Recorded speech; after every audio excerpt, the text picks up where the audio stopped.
बिस्मिल्लाहिर्रहमानिर्रहीम। अजीज दोस्तों, आप जानते हैं कि कल 6 सितंबर था और पाकिस्तान भर में शहदाए पाकिस्तान को यौम दिफा के मौके पर इन्होंने अपने जानों का निशाना पेश किया है। इस हवाले से तकरीबात मुनक़्क़द हुई। इस हवाले से रावलपिंडी में भी एक तकरीब मुनक़्क़द हुई, जिसका सुबह मैंने जब अहवाल पढ़ा, chief of army staff general Qamar Javed Bajwa साहब की हेडलाइन थी कि पाकिस्तान के तमाम इदारों को आइन के अंदर रहकर काम करना चाहिए, इसी तरह मुल्क जो है वो आगे बढ़ सकता है, कायम रह सकता है।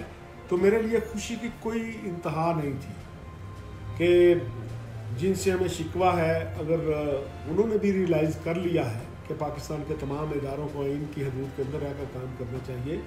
तो मेरी ये ख्वाहिश थी कि आज जब मैं दोस्तों के साथ बैठ के आज गुफ्तगू करूँगा कि हमें एक तारीफ़ी या इसे वेलकम कहना चाहिए स्टेटमेंट को। लेकिन अभी मैं प्रेस क्लब पहुंचा नहीं था तो फवाद चौधरी साहब की एक स्टेटमेंट, एक ट्वीट सामने आ गई, जिसमें उन्होंने अपने मतलब के साथ इसको जोड़ते हुए उसकी अपनी एक तशरीह की है और ये कोशिश की है कि पाकिस्तान की तारीख का मुतनाज़ा तरीन जो पाकिस्तान मीडिया डेवलपमेंट अथॉरिटी के नाम पर के बिल बना चुके हैं या बना रहे हैं, उस सारे को chief of army staff general Qamar Javed Bajwa साहब की कोर्ट में फेंक दिया और सारा मलबा उन पर गिरा दिया। और ये कोशिश पहली मरतबा फवाद चौधरी साहब ने नहीं की। ये 3-4 दिन पहले कौमी असम्बली की कैमा कमेटी बराए इत्तलाआत की मीटिंग थी, वहाँ मैं भी मौजूद था और भी जर्नलिस्ट मौजूद थे, बहुत से पार्लियामेंटेरियन भी मौजूद थे। वहाँ भी उन्होंने जब कहा गया कि आप इस जो मीडिया कंट्रोल अथॉरिटी है इस पर ब्रीफिंग दें, तो उस वक्त भी उन्होंने जो बात की GHQ से शुरू की, चीफ ऑफ आर्मी स्टाफ से शुरू की, पाकिस्तान के सिक्योरिटी इदारों के नाम से शुरू की और फिर उन्होंने इस सो कॉल्ड बिल पर रोशनी डालनी शुरू की। हमने उसी वक्त सरगोशी के अंदाज में एक दूसरे कान में कहा कि लगता यह है कि फवाद चौधरी साहब तरीके सलीके से ऐसी बॉल फेंक रहे हैं कि हम जो शॉट खेलें वो शॉट पिंडी की तरफ जाए, क्योंकि फवाद चौधरी साहब को अल्लाह ताला ने अल्फाज के इस्तेमाल की और मौका महल के मुनासिब इस्तेमाल की बड़ी महारत दे रखी है। वो एक ही वक्त में 10 मुख्तलिफ पॉइंट ऑफ व्यू पे ऐसा आर्गूमेंट देते हैं कि हर पॉइंट ऑफ व्यू को सच साबित करने की सलाहियत रखते हैं।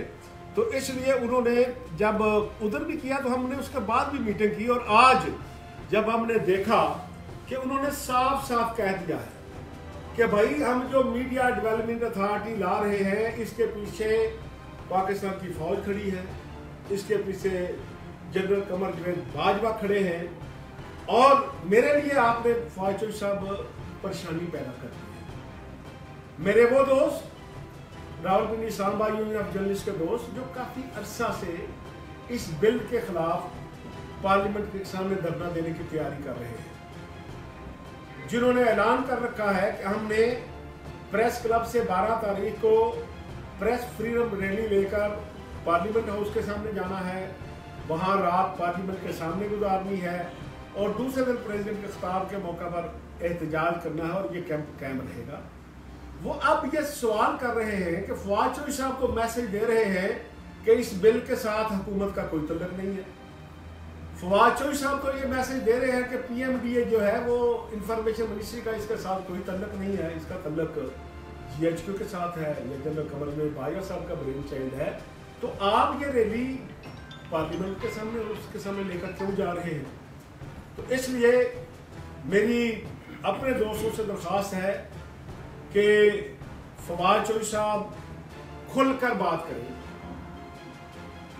अगर इसके पीछे जो आप इशारातन भी बात कर रहे हैं, मलबा भी उधर डाल रहे हैं और जूम में भी बात करते हैं ताकि ना ही में हो ना शी में हो, खुलकर बात कर ले कि अगर तो आप हैं तो आप इसकी ओनरशिप लें। अगर इमरान खान साहब हैं तो वो इसकी ओनरशिप लें। अगर जनरल कमर जवेद बाजवा साहब हैं या GHQ है तो खुलकर कहें, ताकि फिर हमारा सवाल उनसे होगा कि अगर आप ये बिल लाना चाहते हैं तो फिर हमारे सवाल आपका भी जवाब आप ही देंगे। तो इसलिए अजीज दोस्तों, ये चंद कल से बल्कि 3-4 दिन 5 दिन पहले से अपनी निजी महफिलों के दौरान मुख्तलिफ मौके पे ये या तो साजिश कर रहे हैं या GHQ और जनरल कमरवेल बाजवा की स्ट्रेंथ जो है उसको अपनी बैक पर लाने के लिए और हमें डराने के लिए उनका नाम इस्तेमाल कर रहे हैं, या वो ताकतें, वो जमहूरी कुव्वतें जो अब हमारे साथ दे रही हैं, ये उन्हें मैसेज दे रहे हैं कि भाई इस बिल के साथ तो फवाद चौधरी का, इंफॉर्मेशन मिनिस्ट्री का या पाकिस्तान तहरीक इंसाफ की कुव्वत का तल्लक नहीं आएगा, तो कमरवेल बाजवा साहब और GHQ का बिल है।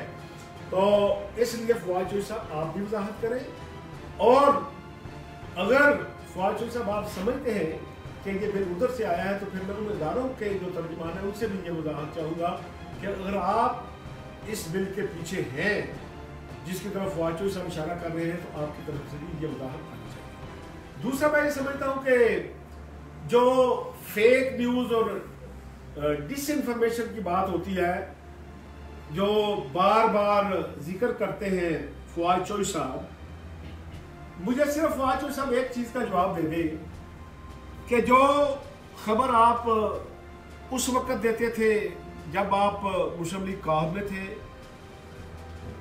या उस वक्त देते थे जब आप जनरल परवेज मुशर्रफ के तर्जुमान थे, या वो खबर जब आप उस वक्त देते थे जब आप बिलावल भुट्टो के तर्जुमान थे, या वो खबर देते थे जब आप प्राइम मिनिस्टर पाकिस्तान राजा परवेज अशरफ साहब के तर्जुमान थे, और जो आज देते हैं, इनमें से फेक न्यूज़ हम किसको कहें?